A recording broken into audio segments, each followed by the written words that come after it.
ഇലിയ ടുപുരിയ versus Armaan സറൂഖ്യൻ, അതാണല്ലോ ഇപ്പോഴത്തെ ഏറ്റവും വലിയ ചർച്ച. ഇലിയ ടുപുരിയ അർമാനെ ഡക്കിയാണെന്ന് കുറേ പേര് പറയുന്നു. എന്നാൽ അതേസമയം അർമാൻ ടൈറ്റിൽ ഷോട്ടിന് ഡിസേർവിംഗ് അല്ലെന്ന് വേറെ കുറേ പേര് പറയുന്നു.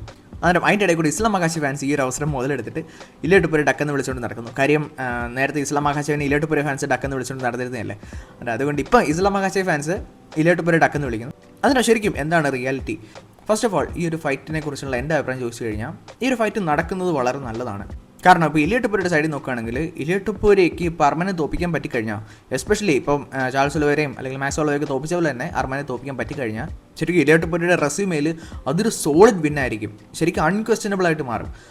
അതുകൊണ്ട് തന്നെ ഇപ്പം ഈ ഒരു ഫൈറ്റ് ശരിക്കും നടന്നിട്ട് ഇലിയ ടുപുരിയ ജയിക്കുകയാണെങ്കിൽ അത് വളരെ നല്ലൊരു വിന്നായിരിക്കും. പിന്നെ ഈ ഒരു ഫൈറ്റ് നടക്കുകയാണെങ്കിൽ ഞാൻ ഈ പറഞ്ഞ പോലെ തന്നെ ഇലിയ ടുപുരിയ ഫേവർ ചെയ്യും. കാരണം കുറേ കൂടി ബെറ്റർ ലെഗസി ഉള്ളത് ഇലിയ ടുപുരിക്കാണ്. കുറേ കൂടെ ബെറ്റർ ലെഗസി അച്ചീവ് ചെയ്യാൻ ഇനി ബാക്കിയുള്ളതും ഇലിയ ടുപുരിക്കാണ്. ഇപ്പോൾ എസ്പെഷ്യലി ട്രിപ്പിൾ ചാമ്പ്യനൊക്കെ ആയിക്കഴിഞ്ഞാൽ അത് അങ്ങനെയൊന്നും ആർക്കും എത്തിപ്പെടാൻ പറ്റാത്തൊരു പൊസിഷനാണ്. ഇപ്പം നിലവിൽ ഇപ്പം അതുമായിട്ട് ഏറ്റവും ക്ലോസ് ആയിട്ട് നിൽക്കുന്ന ആൾ ഇലിയ ടുപുരിയാണ്. പിന്നെ അലക്സ് പെരേരയൊക്കെ ഉണ്ട്. അലക്സ് പെരേര ഇപ്പം ഹെവി വെയിറ്റിൽ പോയിട്ട് തോമസ് മിനലിനെ നോക്കൗട്ട് അങ്ങനെ ചെയ്ത് കഴിഞ്ഞാൽ ട്രിപ്പിൾ ചാമ്പ് ആവാം. പക്ഷേ അവിടെ തോമസ് മിനൽ എന്ന് പറയുന്നൊരു തടസ്സം ഉള്ളതുകൊണ്ട് തന്നെ അത് അത്ര ഈസി ആയിരിക്കത്തില്ല അലക്സ് പെരേരയ്ക്ക്. അതുകൊണ്ട് തന്നെ റിയലിസ്റ്റിക്കലി നോക്കുകയാണെങ്കിൽ ആ ഒരു ട്രിപ്പിൾ ചാമ്പ് ആവാൻ ഏറ്റവും കൂടുതൽ സാധ്യതയുള്ള ആൾ ഇലിയ ടുപുരിയാണ്. അതിൻ്റെ ഇവർ തമ്മിൽ ഒരു ഫൈറ്റ് വന്നു കഴിഞ്ഞാൽ ഞാൻ എന്തായാലും ഇലിയ ടുപുരി ആയിരിക്കും ഫേവർ ചെയ്യുന്നത്. പറഞ്ഞു വരുന്ന പറയുമ്പോഴത്തേക്ക് ആ ഒരു ഫൈറ്റിൻ്റെ കാര്യം പറയുകയാണെങ്കിൽ ഇലിയ ടുപുരിക്ക് ലൈറ്റ് വെയിറ്റിൽ ഇതിനേക്കാളും നല്ലൊരു ടഫ് ഫൈറ്റ് വേറെ ഇല്ല. ഇലിയ ടുപുരിക്ക് ഇതിൽ നല്ലൊരു ഫൈറ്റ് കൊടുക്കാൻ വേറെ ആരും ഇല്ല താനും. പറഞ്ഞു വരുന്നത് എന്താണെന്ന് വെച്ച് കഴിഞ്ഞാൽ ഇപ്പം ഈ ഒരു ഫൈറ്റ് നടക്കണം എന്ന് എന്തുകൊണ്ട് ഞാൻ പറഞ്ഞതെന്ന് വെച്ച് കഴിഞ്ഞാൽ ശരിക്കും ഇലിയ ടുപുരിയുടെ റെസ്യൂമിൽ അത് വളരെ നല്ലൊരു ഫൈറ്റ് ആയിരിക്കും. അതായത് ആ ഒരു ക്വാളിറ്റി എന്ന് പറയുന്ന സംഭവം ഉണ്ടല്ലോ, അതായത് ആ ഒരു ടൈറ്റിൽ ഡിഫൻസസിൻ്റെ ക്വാളിറ്റി ഉണ്ടല്ലോ, അത് എപ്പോഴും ആൾക്കാർ ഡിസ്കസ് ചെയ്തുകൊണ്ടേയിരിക്കും. ഇപ്പം ഞാൻ മുമ്പ് പറഞ്ഞിട്ടുണ്ട്. ഇപ്പം ഒരു എക്സാമ്പിൾ പറയാം. അത് ഇപ്പം John dawns heavy weight champion ആയി കഴിഞ്ഞിട്ട് ഒരു ടൈറ്റിൽ ഡിഫൻസ് നടത്തി. അത് ആർക്കെതിരെയാണ് നടത്തിക്കുന്നത്? സ്റ്റീഫെ മിയോസിസിനെതിരെ. അന്നേരം അതൊരു ടൈറ്റിൽ ഡിഫൻസ് ആണോ ചോദിച്ചു കഴിഞ്ഞാൽ ഓൺ പേപ്പർ ഒരു ടൈറ്റിൽ ഡിഫൻസ് ആണ്. പക്ഷേ അതൊരു നല്ല ഫൈറ്റ് ആണെന്ന് ചോദിച്ചു കഴിഞ്ഞാൽ ഒരിക്കലും അല്ല. കാര്യം സ്റ്റീഫെ ആ ഒരു സമയത്ത് വെറും ഒരു പാർട്ട് ടൈം ഫൈറ്റർ മാത്രമായിരുന്നു. ശരിക്കും ജോൺ ഡോൺസിനെ ഫൈറ്റ് ചെയ്യാൻ വേണ്ടി മാത്രമായിട്ട് വന്നതാണ്. അതിന് ശരിക്കും അതൊരു നല്ല വേർഷൻ ഓഫ് സ്റ്റീഫെ പോലും ആയിരുന്നില്ല. അന്നേരം അങ്ങനെ സംഭവം ഉണ്ടല്ലോ, ആ ഒരു ക്വാളിറ്റിയുടെ ഇഷ്യൂ ഉണ്ടല്ലോ. പിന്നെ ഞാൻ മുമ്പ് ഇസ്ലാം മഹാശിനെ കുറിച്ച് പറഞ്ഞൊരു കാര്യമാണ്. ഇസ്ലാം മഹാശിൻ്റെ ടൈറ്റിൽ ട്രെയിനിൽ ഏറ്റവും വലിയൊരു പ്രശ്നം എന്ന് പറയുമ്പോഴത്തേക്ക് അഗൈൻ ഈ ഒരു ക്വാളിറ്റിയുടെ ഇഷ്യൂ ചെറുതായിട്ടുണ്ട്. ഇപ്പോൾ പറയുകയാണെങ്കിൽ ഫസ്റ്റ് ഡിഫൻസ് വോൾക്കനെതിരെയാണ്. വോൾക്കൻ എന്ന് പറയുമ്പോഴത്തേക്ക് നമുക്കറിയാം വോൾക്കൻ എന്തൊരു നല്ല ഫൈറ്റർ ആണെന്നൊക്കെ. പക്ഷേ കുറേ കഴിഞ്ഞ ആൾക്കാർ തിരിഞ്ഞ് നോക്കുമ്പോഴത്തേക്ക് ഒരു ഫെദർ വെയ്റ്റ് ഫൈറ്ററിനെതിരെയാണ് ഇസ്ലാം മഹാശി ടൈറ്റിൽ ഡിഫെൻഡ് ചെയ്തിരിക്കുന്നത്. അത് കഴിഞ്ഞിട്ട് സെക്കൻഡ് ഡിഫൻസ് എന്ന് പറയുമ്പോഴത്തേക്ക് വോൾക്ക് സെക്കൻഡ് ഫൈറ്റ് അതൊരു ഷോർട്ട് നോട്ടീസ് ഫൈറ്റ് ആയിരുന്നു. അത് കഴിഞ്ഞിട്ട് ഡസ്റ്റിൻ പോറിനെതിരെ. പോരർ എന്ന് പറയുമ്പോഴത്തേക്ക് എപ്പോൾ വേണമെങ്കിലും റിട്ടയർ ചെയ്യാം എന്നുള്ളൊരു രീതിയിൽ നിന്നിരുന്ന ഫൈറ്ററാണ്. അത് കഴിഞ്ഞിട്ട് പിന്നെ അർമാനായിട്ടൊരു ഫൈറ്റ് ഉണ്ടായിരുന്നു. അത് ശരിക്കും നല്ലൊരു ഫൈറ്റ് ആയിരുന്നു. പക്ഷേ അർമാൻ പുൾ ഔട്ട് ചെയ്തു. പക്ഷേ അത് കഴിഞ്ഞിട്ട് വന്നിരിക്കുന്നത് മൊയ്ക്കാണോ. അതിന് ഇത്രയും ടൈറ്റിൽ ഡിഫൻസ് ഉണ്ടെങ്കിൽ പോലും ആ ഒരു ക്വാളിറ്റി എന്ന് പറയുന്ന ഇഷ്യൂ എപ്പോഴും അവിടെ കാണും. അതായത് ആൾക്കാർ എപ്പോഴും ചൂണ്ടിക്കണം. കാര്യം ഇങ്ങനെ കുറച്ച് ഫൈറ്റേഴ്സിനോടാണ് ഫൈറ്റ് ചെയ്തിരിക്കുന്നത് എന്നുള്ള രീതിയിൽ ആൾക്കാർ പറയും. അതാണ് ഒരു ഇഷ്യൂ. അത് എപ്പോഴും ചൂണ്ടിക്കാണിക്കാൻ പറ്റുന്ന ഒരു കാര്യമാണ് ഈ ഒരു ക്വാളിറ്റി എന്ന് പറയുന്നത്. പിന്നെ ഇതിൻ്റെ വേറൊരു നല്ലൊരു എക്സാമ്പിളാണ് മെറാബ് ഡോൽഷ്വലി. മെറാബ് ഇപ്പോൾ ആരെയൊക്കെ ഡിഫീറ്റ് ചെയ്തിരിക്കുന്നത്? Petr Yan, Jose Aldo, Sean O'Malley, Henry Cejudo. ഈ 4 പേരെന്ന് പറയുമ്പോഴത്തേക്ക് ഫോർമർ ചാമ്പ്യൻസ് ആണ്. അത് കഴിഞ്ഞിട്ട് തോപ്പിച്ചിരിക്കുന്ന ഉമർ എന്ന് പറയുമ്പോഴത്തേക്ക് ആ ഒരു ഡിവിഷനിലെ ബൂഗിമാനാണ്. ശരിക്കും ഖബീബിൻ്റെ പിൻഗാമി എന്നൊക്കെ പറഞ്ഞ് വന്നിരുന്ന ആളാണ്. അന്നേരം അത് വളരെ നല്ലൊരു വിന്നമാണ്. അന്നേരം ഇത്ര നല്ലൊരു സോളിഡ് റെസ്യൂമേ ഉള്ളത് കൊണ്ടാണ് നമ്മൾ മെറാബിനെ ബാൻഡ് വെയ്റ്റ് ഗോട്ട് എന്നൊക്കെ പറഞ്ഞിട്ട് കാണുന്നത്. ഇപ്പോൾ ആ ഒരു എൻ്റയർ ഗോട്ട് ഡിസ്കഷനിൽ പോലും മെറാബിന് ഒരു സോളിഡ് പ്ലേസ് ഉണ്ടെന്നൊക്കെ ആൾക്കാർ പറയുന്നത് ഇതുകൊണ്ടാണ്. അന്നേരം നിങ്ങൾക്ക് ആ ഒരു ഐഡിയ കിട്ടിയല്ലോ. പിന്നെ ഇലിയ ടുപുരിയുടെ കാര്യം പറയുകയാണെങ്കിൽ ഇലിയ ടുപുരി ഈ ഒരു ലെജൻഡറി സ്റ്റാറ്റസ് അച്ചീവ് ചെയ്തിട്ട് നിൽക്കുന്ന കാര്യം എന്ന് പറയുമ്പോഴത്തേക്ക് ബാക്ക് ടു ബാക്ക് ഇതുപോലെ തന്നെ കുറച്ച് ലെജൻസിനെ KO ചെയ്തുകൊണ്ടാണ്. ഇപ്പോൾ വോൾക്കിനെ, മാക്സ് ഒലിവേര, ചാൾസ് ഒലിവേര ഇവരെ ബാക്ക് ടു ബാക്ക് തീർത്ത് കളഞ്ഞതുകൊണ്ടാണ് ഇലിയ ടുപുരി ഇത്രയും വലിയൊരു സംഭവമായിട്ട് ആൾക്കാർ കാണുന്നത്.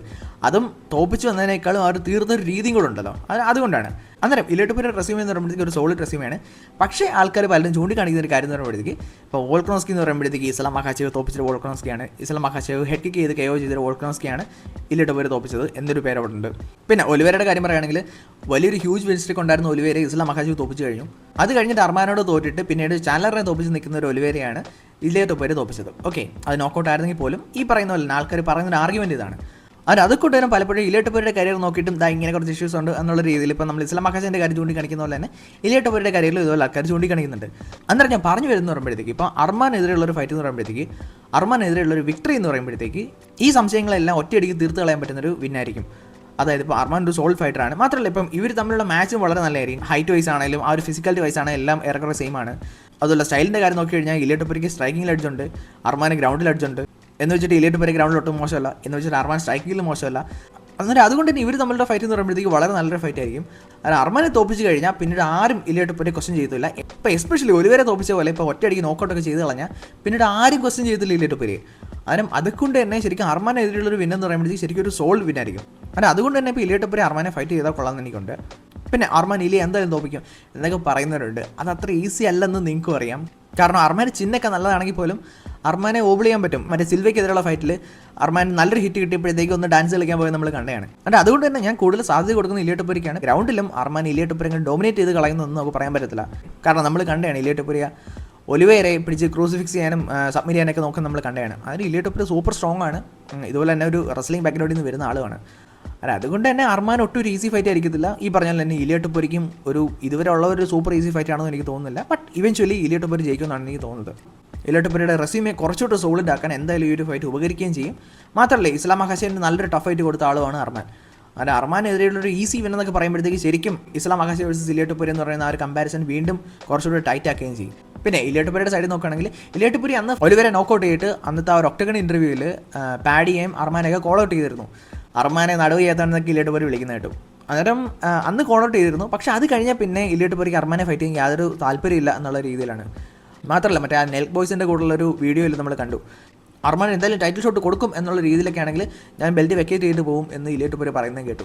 അതിന് ഇതൊക്കെ കൊണ്ട് തന്നെ വീണ്ടും ആൾക്കാർ ഇലിയ ടൊപ്പുര ഡക്കാണെന്നൊക്കെ പറഞ്ഞുകൊണ്ട് നടക്കുന്നുണ്ട്. അന്നേരം ഇപ്പോൾ ഇലിയ ടൊപ്പുര എന്തുകൊണ്ടായിരിക്കും ഇങ്ങനെ ചിന്തിക്കുന്നതെന്ന് വെച്ച് കഴിഞ്ഞാൽ ഇപ്പം നമ്മൾ ഇലിയ ടൊപ്പുരയുടെ സൈഡിൽ നോക്കുകയാണെങ്കിൽ ഇലിയ ടൊപ്പുര അത്യാവശ്യം നല്ലൊരു ആക്റ്റീവ് ചാമ്പ്യനാണ്. ഇലിയ ടൊപ്പുര ലാസ്റ്റ് ഫൈറ്റ് ചെയ്തേക്കുന്നതെന്നോ ലിറ്ററലി കഴിഞ്ഞ മാസമാണ്. എന്നാൽ അർമാൻ ഫൈറ്റ് ചെയ്തേക്കുന്നത് എപ്പോഴാണ്? കഴിഞ്ഞ വർഷം ഏപ്രിലാണ് അർമാൻ ലാസ്റ്റ് ഫൈറ്റ് ചെയ്തിരിക്കുന്നത്. ഇസ്ലാമിനെതിരെ ഒരു ഫൈറ്റ് ഉണ്ടായിരുന്നു, പക്ഷേ അർമാൻ അത് പുൾ ഔട്ട് ചെയ്തു. അന്നേരം അർമാൻ ലാസ്റ്റ് ഫൈറ്റ് ചെയ്തേക്കുന്നത് കഴിഞ്ഞ വർഷമാണ്. അതുപോലെ തന്നെ കഴിഞ്ഞ വർഷം ഇലിയ ടൊപ്പുര ഫെദർ വെയ്റ്റ് ചാമ്പ്യനായി. ഈ അർമാൻ്റെ ഫൈറ്റ് കഴിഞ്ഞിട്ട് Armaan versus Charles Oliveira fight കഴിഞ്ഞ ശേഷം ഇലിയ ടൊപ്പുര 2 ഫൈറ്റോടെ ചെയ്യുകയും ചെയ്തു. അത് കഴിഞ്ഞിട്ടാണ് മാക്സ് ഹോളോയെ കെഒ ചെയ്തു. അത് കഴിഞ്ഞിട്ട് ലൈറ്റ് വെയിറ്റിൽ കയറി വന്നിട്ട് ചാൾസ് ഒലിവേര നോക്കൗട്ട് ചെയ്തിട്ട് ലൈറ്റ് വെയിറ്റ് ടൈറ്റിൽ അടിക്കുകയും ചെയ്തു. അതിന് ഇലിയ ടൊപ്പുരയുടെ സൈഡിൽ നോക്കുമ്പോഴത്തേക്ക് ഓരോ ഫൈറ്റും റിസ്ക് ആണ്. അതിൽ ഇത്രയും ആക്റ്റീവായിട്ട് നിന്നിട്ട് ഇത്രയും റിസ്ക് എടുത്തിട്ട് ഇത്രയും ത്യാഗങ്ങളൊക്കെ സഹിച്ചിട്ട് ഈ ഒരു സ്റ്റാറ്റസിൽ വന്ന് നിൽക്കുകയാണ് ഇലിയ ടൊപ്പുര. അങ്ങനെ ജസ്റ്റ് കഴിഞ്ഞ മാസം ഒരു ക്യാമ്പും ഫൈറ്റ് എല്ലാം കൂടെ കഴിഞ്ഞിട്ട് ജസ്റ്റ് അങ്ങോട്ട് റെസ്റ്റ് എടുക്കാൻ വന്നിരുന്നേ ഉള്ളൂ. അപ്പോഴാണ് അടുത്ത കാലത്തെങ്ങും ഫൈറ്റ് ചെയ്തിട്ടില്ലാത്ത അർമാൻ, അതും ഇലിയ ടൊപ്പുര ഫസ്റ്റ് റൗണ്ടിൽ നോക്കൗട്ട് ചെയ്ത് കളഞ്ഞ ഒലിവേരയായിട്ട് കഷ്ടപ്പെട്ട് സ്പ്ലിറ്റ് ഡിസിഷൻ പിടിച്ച ഒരാൾ വന്നിട്ട് ഇലിയ ടൊപ്പുര കോൾ ഔട്ട് ചെയ്യുന്നത്. എന്നിട്ട് ഇലിയ ടൊപ്പുരയുടെ സൈഡിൽ നോക്കുമ്പോഴത്തേക്ക് താൻ ഇത്ര ആക്റ്റീവായിട്ട് നിൽക്കുന്നു, എന്നാൽ അതേസമയം പ്രത്യേകിച്ച് ഒരു പണിയെടുക്കാതെ ഒരാൾ വന്നിട്ട് വീണ്ടും ടൈറ്റിൽ ഷോട്ട് ചോദിക്കുന്നു. ഇപ്പം അർമാന് ആൾറെഡി ഒരു ടൈറ്റിൽ ഷോട്ട് കിട്ടിയതുമാണ്. ഓക്കെ, ആ ഒരു ഓപ്പർച്യൂണിറ്റി റൂയിൻ ചെയ്യുകയും ചെയ്തു. ശരിക്കും ഒരു കാര്യം മനസ്സിലാക്കേണ്ടതെന്ന് വെച്ച് കഴിഞ്ഞാൽ ഓപ്പർച്യൂണിറ്റീസ് എപ്പോഴും നമ്മളെ ലൈഫിൽ ഇങ്ങനെ തേടി വന്നുകൊണ്ടിരിക്കത്തില്ല. ആ കിട്ടുന്ന ഓപ്പർച്യൂണിറ്റി നന്നായിട്ട് ഉപയോഗിക്കുക എന്നുള്ളതേ ഉള്ളൂ. അർമാൻ ശരിക്കും ഡിസേർവിംഗ് ആയിരുന്നു, ടൈറ്റിൽ ഷോട്ടിന് ഡിസേർവിംഗ് ആയിരുന്നു. അങ്ങനെ ആ ഒരു ടൈറ്റിൽ ഷോട്ട് കിട്ടുകയും ചെയ്തു. പലരും പറയുന്നുണ്ട് നിന ഡ്രാമ ഇംപ്രസ് ചെയ്യാൻ വേണ്ടിയിട്ട് നോക്കിയിട്ട് നടുവിലങ്ങിയതാന്നൊക്കെ പറയുന്നുണ്ട്. സംഭവം വെയിറ്റ് മിസ് ആയതാണ്, വെയിറ്റ് മേക്ക് ചെയ്യാൻ പറ്റിയില്ല. അല്ല അതാണ് കാര്യം. അന്നേരം ഇത്രയും നല്ലൊരു ഓപ്പർച്യൂണിറ്റി കിട്ടി, പക്ഷേ അർമാൻ അത് റോയിൻ ചെയ്തു. അതൊരു മേജർ ഇവൻറ്റ്, നമ്മൾ എന്തുമാത്രം വെയിറ്റ് ചെയ്തിരുന്ന ഇവൻ്റ് ആയിരുന്നു. അന്നേരം അത് ലാസ്റ്റ് സെക്കൻഡിൽ പുൾ ഔട്ട് ചെയ്യുന്നത് പറയുമ്പോഴത്തേക്ക് നമുക്ക് ഒട്ടും അംഗീകരിക്കാൻ പറ്റുന്നൊരു കാര്യമല്ല. അതിന് ഇതാണ്, അന്നേരം അത്രയും നല്ലൊരു ഓപ്പർച്യൂണിറ്റി കിട്ടി, അന്നേരം അത് കുളമാക്കി.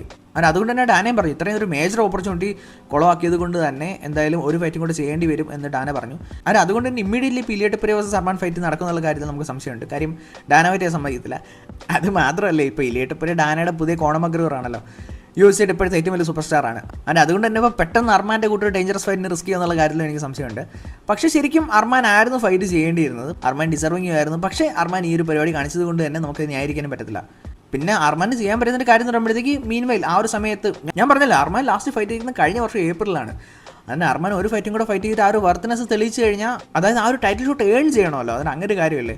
അന്നേരം ആ ഒരു ഏൺ ചെയ്യാൻ പറ്റുന്നേ ഉള്ളൂ. ഇപ്പോൾ അത് ആർക്കെതിരെ ഫൈറ്റാണെന്ന് ചോദിച്ചു കഴിഞ്ഞാൽ കുറേ ഓപ്ഷൻസ് വേറെ ഉണ്ട്. ഇപ്പോൾ പാഡി ഉണ്ട്, ജസ്റ്റിൻ കേജി ഉണ്ട്. അതിന് ഇവരെയൊക്കെ അർമാൻ തോപ്പിക്കാൻ പറ്റുന്നുള്ളതാണ് എനിക്ക് തോന്നുന്നത്. പിന്നെ വേറെ നല്ലൊരു ഓപ്ഷൻ എന്ന് പറയുമ്പോഴത്തേക്ക് ഗാമറോട്ടിനെ തന്നെ വേണമെങ്കിൽ റീമാച്ച് ചെയ്യാമല്ലോ.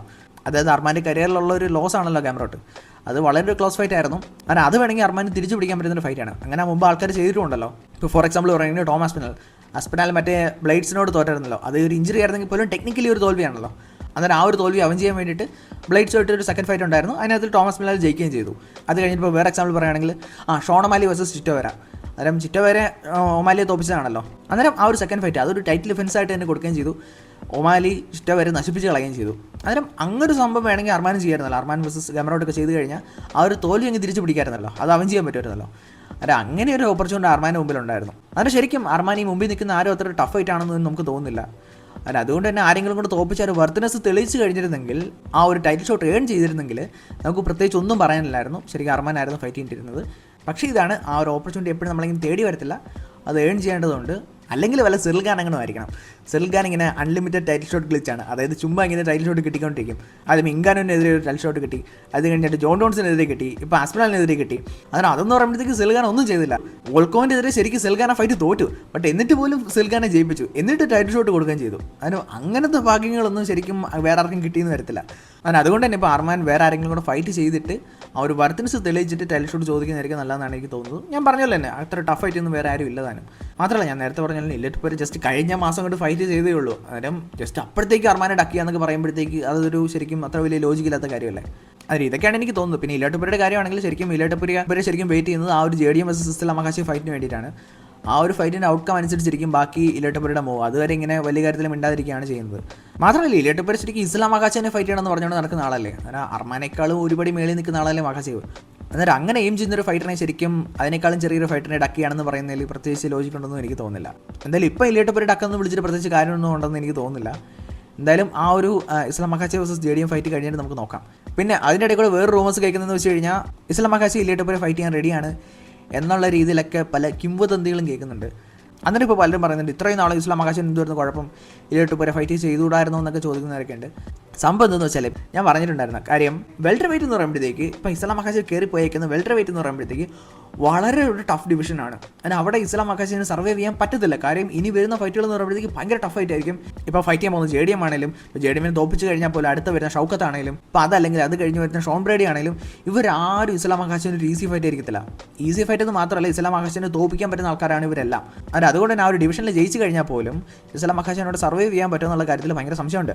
അതുകൊണ്ട് തന്നെ ഇസ്ലാം മക്കാശി കമ്പാരിറ്റീവ്ലി ഈസിയർ ഫൈറ്റ്സ് നോക്കുകയും ചെയ്യും. കാര്യം ഇസ്ലാം മക്കാശി എന്തായാലും ഇനി 2 ഫൈറ്റൂടെ ഫൈറ്റ് ചെയ്യും. ഇപ്പം JDM തോപ്പിച്ച് കഴിഞ്ഞാൽ ഒരു ഫൈറ്റും കൂടെ എന്തായാലും ഫൈറ്റ് ചെയ്യും. അതെന്താണെന്ന് വെച്ച് കഴിഞ്ഞാൽ ആ ഒരു വിൻ സ്ട്രീക്ക് റെക്കോർഡ് ബ്രേക്ക് ചെയ്യാൻ വേണ്ടിയിട്ട്. അതുകൊണ്ട് തന്നെ ഇസ്ലാം മക്കാശി ആ ഒരു വിൻ സ്ട്രീക്ക് റെക്കോർഡ് ബ്രേക്ക് ചെയ്യാൻ വേണ്ടിയിട്ട് ഒരു സൂട്ടബിൾ ഒപ്പോണന്റിനെ ആയിരിക്കും നോക്കുന്നത്. ഇപ്പം നമ്മുടെ ഇല്ലാട്ടുപുര vs ഇസ്ലാം മക്കാശി വീഡിയോ ഒക്കെ നിങ്ങൾ കണ്ടുകൊണ്ടേ മനസ്സിലാവും. കാര്യം ഇല്ലാട്ടുപുരയുടെ ഏറ്റവും നല്ല ചാൻസ് പറയുമ്പോഴത്തേക്ക് ഇസ്ലാം മക്കാശിനെ നോക്കൗട്ട് ചെയ്യുന്നുള്ളതാണ്. പക്ഷേ ബാക്കി എല്ലാ ഏരിയസിലും ഇസ്ലാം മക്കാശിനാണ് എഡ്ജ് ഉള്ളത്. ഇല്ലാട്ടുപുര തോപ്പിക്കാനുള്ള സകല ടൂൾസും ഇസ്ലാം മക്കാശിൻ്റെ കയ്യിലുണ്ട്. KO ആയില്ലെങ്കിൽ ഓക്കെ, അതിന് ആ ഒരു നോക്കൗട്ട് ഒഴിവാക്കി കഴിഞ്ഞാൽ, ആ ഒരു ഹിറ്റ് കിട്ടുന്ന ഒഴിവാക്കി കഴിഞ്ഞാൽ എങ്ങനെയെങ്കിലുമൊക്കെ ഇസ്ലാം മക്കാശിന് ഇല്ലാട്ടുപുര തോപ്പിക്കാനുള്ള ടൂൾസൊക്കെ കയ്യിലുണ്ട്. അതുകൊണ്ട് തന്നെ ഇപ്പോൾ JDM തോപ്പിച്ചിട്ട് ഇനി വരുന്ന വെൽറ്റർ വെയ്റ്റ്സിനെ ഫൈറ്റ് ചെയ്യുന്നതിനേക്കാളും എന്തുകൊണ്ടും നല്ലത് ഇല്ലാട്ടുപുര ഫൈറ്റ് ചെയ്യുന്നതാണ്. അതുകൊണ്ടാണ് ഇസ്ലാം മക്കാശി ഇല്ലാട്ടുപുര ഫൈറ്റ് ചെയ്യാം എന്നുള്ള രീതിയിൽ സിഗ്നൽസ് ഒക്കെ തരുന്നത്. മാത്രമല്ല ഇല്ലാട്ടുപുര വെച്ച് നോക്കുമ്പോഴും ഒരു നല്ലൊരു കാര്യമായിരിക്കും. ഇല്ലാട്ടുപുര എന്തായാലും എയിം ചെയ്യുന്നത് ആ ഒരു ട്രിപ്പിൾ ചാമ്പ്യൻ ആവാൻ വേണ്ടിയിട്ടാണ്. അതിന് വെൽറ്റർ വെയിറ്റിലൊക്കെ പോകുകയാണെങ്കിൽ ബാക്കി വെൽറ്റർ വെയ്റ്റ്സിനെ വെച്ച് നോക്കുമ്പോഴത്തേക്ക് ഇല്ലാട്ടുപുര വളരെ വളരെ ചെറുതാണ്, ഒരു മിനി വെൽറ്റർ വെയിറ്റ് വല്ലതായിരിക്കും. അതുകൊണ്ട് തന്നെ ബാക്കി ആരും തോപ്പിക്കാൻ പറ്റുമെന്ന് എനിക്ക് തോന്നുന്നില്ല. ഇല്ലാട്ടുപുരയ്ക്ക് ആ ഒരു ട്രിപ്പിൾ ചാമ്പ് ആവണമെങ്കിൽ ഏറ്റവും ബെസ്റ്റ് ചാൻസ് ഈ പറഞ്ഞ പോലെ തന്നെ ഇസ്ലാം മക്കാശിനെതിരെയാണെന്ന് എനിക്ക് തോന്നുന്നുണ്ട്. അതുകൊണ്ട് തന്നെ ഇല്ലാട്ടുപുരയ്ക്ക് അത് നല്ലതാണ്, ഇസ്ലാം മക്കാശിനും അത് നല്ലതാണ്. അതുകൊണ്ട് തന്നെ ഇസ്ലാം മക്കാശി vs JDM ഫൈറ്റിൽ ഇസ്ലാം ജയിച്ചു കഴിഞ്ഞാൽ ഇസ്ലാം vs ഇലിയ ഫൈറ്റ് നടക്കുകയും ചെയ്യും. അതിന് വേണ്ടിയിട്ടാണ് നമ്മളെല്ലാം വെയിറ്റ് ചെയ്തിരിക്കുന്നത്. അതുകൊണ്ട് തന്നെ ഇപ്പോൾ ഇല്ലാട്ടുപുര പെട്ടെന്ന് അർമാനെ ഫൈറ്റ് ചെയ്യാം എന്നുള്ള രീതിയിൽ ആ ഒരു ചലഞ്ചൊക്കെ ഏറ്റെടുത്തിട്ട് വെറുതെ വയ്യവേല് തലക്കി വെക്കണമെന്ന് വിചാരിച്ചിട്ടുണ്ട്. അതിന് ഇസ്ലാം മക്കാശി ജയിക്കുകയാണെങ്കിൽ എന്തായാലും ഇസ്ലാമിനെ ഫൈറ്റ് ചെയ്യും, ഇല്ലാട്ടുപുര പോകും. അതുകൊണ്ടാണ് ഇപ്പോൾ അർമാനെ ഫൈറ്റ് ചെയ്യേണ്ട സ്ഥിതി ഉണ്ടെങ്കിൽ എന്തായാലും ബെൽറ്റ് വെക്കേറ്റ് ചെയ്ത് പോകുന്നൊക്കെ ഇല്ലാട്ടുപുര പറഞ്ഞത് അതുകൊണ്ടാണെന്നും എനിക്ക് തോന്നുന്നുണ്ട്. ചുമ്മാ ഫാൻസ് അങ്ങോട്ടും ഇങ്ങോട്ട് തമ്മിൽ തരേണ്ട കാര്യമൊന്നുമില്ല. ഇതാണ് റിയാലിറ്റി എന്നാണ് എനിക്ക് തോന്നുന്നത്. നേരത്തെ ഇസ്ലാം ചെയ്ത അതേ കാര്യമാണ് ഇപ്പോൾ ഇല്ലാട്ടുപുര ചെയ്യുന്നത്. എല്ലാവരും ബെറ്റർ ലെഗസി നോക്കി പോകുന്നു. ഇസ്ലാം മക്കാശിനാണെങ്കിൽ ചുമ്മാ ഇല്ലാട്ടുപുരയെ ഫൈറ്റ് ചെയ്യുന്നതിനേക്കാളും ബെറ്റർ ലെഗസി വെൽറ്റർ വെയിറ്റ് പോയി ഫൈറ്റ് ചെയ്യുന്നതാണ്. ഇപ്പോൾ ഇലയുടെ കാര്യമാണെങ്കിൽ അർമാനെ ഫൈറ്റ് ചെയ്യുന്നതിനേക്കാളും നല്ലത് ഇസ്ലാം മക്കാശിനെതിരെ വെൽറ്റർ വെയിറ്റിൽ ഫൈറ്റ് ചെയ്യുന്നതാണ്. അതൊക്കെയാണ് കാര്യങ്ങൾ. പിന്നെ പാഡിയുടെയും ജസ്റ്റിൻ ഗേജിൻ്റെയും കാര്യം പറയുകയാണെങ്കിൽ പാഡി ടൈറ്റിൽ ഷോട്ടിന് ഡിസർവിംഗ് ഒന്നുമല്ല. പാഡി ഭയങ്കര ഈസി റൂട്ടിൽ കൂടെ പോയിക്കൊണ്ടിരിക്കുന്നത്. ടോണി ഫെർഗൂസനെ തോപ്പിച്ചു, ബോബി ഗ്രീനെ തോപ്പിച്ചു, അത് കഴിഞ്ഞിട്ട് ചാൻഡലറിനെ തോപ്പിച്ചു. അതിന് ഈ പറയുന്ന നല്ല കാലം കഴിഞ്ഞവരൊക്കെ തോപ്പിച്ചാണ് ഇപ്പോൾ പാഡി കയറി വന്നുകൊണ്ടിരിക്കുന്നത്. അടുത്ത ആരെയാണ് ജസ്റ്റിൻ ഗേജി ഫൈറ്റ് ചെയ്യുമായിരിക്കും. അന്നേരം പാഡി ഇങ്ങനെ വളരെ ഈസി റൂട്ടിൽ കൂടെ പോയിക്കൊണ്ടിരിക്കുക. അന്നേരം അങ്ങനെ വന്നിട്ട് പെട്ടെന്ന് അങ്ങ് ടൈറ്റിൽ ഷോട്ട് കൊടുക്കുന്നതിൽ പാഡി അത്ര ഡിസർവിംഗ് ആണെന്ന് എനിക്ക് തോന്നുന്നില്ല. അതുകൊണ്ട് തന്നെ ഇപ്പോൾ ഇലിയാട്ടുപുരയ്ക്ക് ശരിക്കും സെൻസ് ഉണ്ടാക്കുന്ന ഫൈറ്റ് ഇലിയാട്ടുപുര vs അർമാനാണ്. പക്ഷേ UFC കൊടുക്കുമെന്ന് എനിക്ക് തോന്നുന്നില്ല. എന്തായാലും നമുക്ക് നോക്കാം. എന്തായാലും ആ ഒരു ഇസ്ലാം vs JDM ഫൈറ്റ് ആയിരിക്കും എല്ലാം നിശ്ചയിക്കുന്നത്. നമുക്ക് എന്തായാലും അതിന് വേണ്ടി വെയിറ്റ് ചെയ്യാം. Like, share, subscribe. അടുത്ത വീഡിയോയിൽ കാണാം. ബൈ.